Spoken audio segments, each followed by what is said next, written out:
वर्तकनगर साईनाथ सेवा समितीचा हा 39वा वर्धापन दिन असून आज प्रथम दिन होता. त्या प्रथम दिनी पहाटेपासून मंदिर खुलं झालेलं आहे. तेव्हापासून मंदिरामध्ये भाविकांची गर्दी सुरू झालेली आहे. प्रथम पहाटे काकड आरती झाली, त्यानंतर बाबांचे मंगल स्नान झाले. त्यावेळी आमचे संस्थेचे प्रमुख मार्गदर्शक संजयजी केळकर साहेब हे सपत्नीक उपस्थित होते. त्यांच्या हस्ते सकाळची महापूजा व आरती झाली. त्यानंतर आपला होम हवनाचा कार्यक्रम आजपासून सुरुवात झालेला आहे. जनकल्याणार्थ आपण इथे श्री लक्ष्मीनारायण या यज्ञ सकाळी 8 वाजल्यापासून सुरू झालेला आहे. हा दिनांक 12 ते 14 रोजीपर्यंत सुरू राहणार असून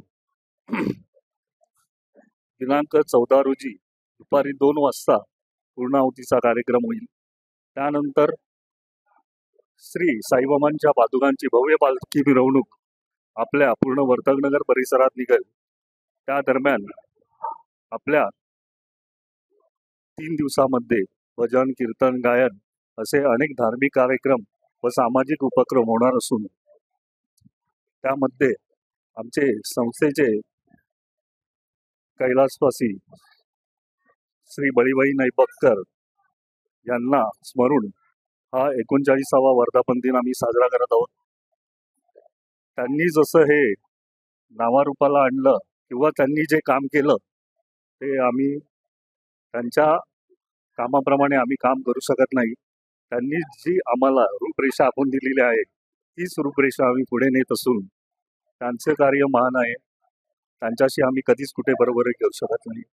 हे सर्व आमचे विश्वस्त आणि आम्ही एकत्र येऊन तसेच आजूबाजू परिसरातील भाविक आहेत, नागरिक आहेत, तसेच वर्तकनगर पोलीस स्टेशन, महानगरपालिका त्यांच्या सर्वांचे सहकार्याने आपण हा 39वा वर्ष सादर करत आहोत.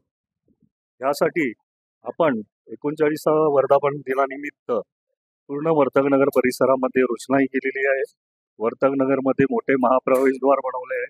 तसेच साईबाबांच्या मंदिराच्या आवारामध्ये पूर्ण लक्ष्मीनारायण महल बनवण्यात आलेला असून आज संपूर्ण दिवसामध्ये भाविकांनी या सर्व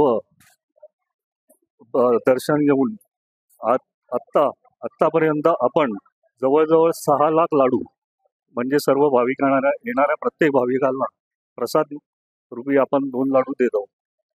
या साईबाबा संस्थांचा मी बाबांबरोबर सुद्धा जवळजवळ 12 वर्ष काम करत होतो, कार्याध्यक्ष म्हणून काम करत होतो. आज या संस्थेचा मी अध्यक्ष असताना सामाजिक स्तरावरती पण सुद्धा मी काम करत आहे. त्याच्यामध्ये आपल्या मंदिराकडून आपण दरवर्षी शैक्षणिक आणि मेडिकल आपण याच्यामध्ये जवळजवळ 3-3 लाख रुपये दरवर्षी आपला बजेट असतो. त्यामधून आपण छोटी मोठी सेवा सतत करतच असतो. त्यासाठी मला वाटतं की नगरजवळ होणं वगैरे हे जरुरीच आहे असं काही नाही आहे, पण संधी आली तर सोडणार नाही असं मी सांगतो.